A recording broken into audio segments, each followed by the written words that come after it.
രാജ്യത്ത് ശരിയത്ത് നിയമമാണോ വേണ്ടതെന്ന ചോദ്യവുമായി അമിത്ഷാ.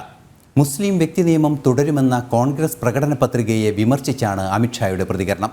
കോൺഗ്രസ് കാലങ്ങളായി തുടരുന്ന പ്രീണന നയം ഇന്നും ആവർത്തിക്കുകയാണെന്നും അദ്ദേഹം പറഞ്ഞു. വിവാദങ്ങളും അവ്യക്തതകളും നിറഞ്ഞതായിരുന്നു കോൺഗ്രസ് പ്രകടന പത്രിക. എന്നാൽ പ്രീണന രാഷ്ട്രീയ നയങ്ങൾ പ്രകടന പത്രികയിൽ മാറ്റമില്ലാതെ തുടരുന്നു. മുസ്ലിം വ്യക്തി നിയമങ്ങൾ തടസ്സമില്ലാതെ തുടരുമെന്ന വാഗ്ദാനമാണ് കോൺഗ്രസ് പ്രകടന പത്രികയിൽ ആവർത്തിക്കുന്നത്.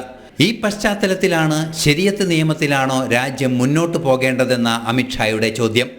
कांग्रेस के घोषणा पत्र में पर्सनल लॉ को हम आगे बढ़ाएंगे ये बात की है. मैं राहुल गांधी जी को पूछना चाहता हूं, पर्सनल लॉ को आप आगे बढ़ाएंगे तो क्या ये देश अब शरिया के आधार पर चलेगा?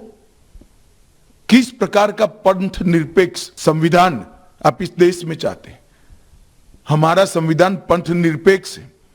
देश के कानून धर्म के आधार पर नहीं बन सकते. CAA ഉൾപ്പെടെയുള്ള വിഷയങ്ങളിൽ മൗനം പാലിക്കുന്ന പ്രകടന പത്രിക വളഞ്ഞ വഴിയിലൂടെ പ്രീണന നയം തുടരുകയാണ്.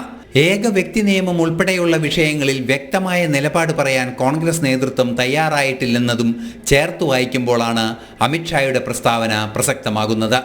നാഷണൽ ഡെസ്ക്, ജനം.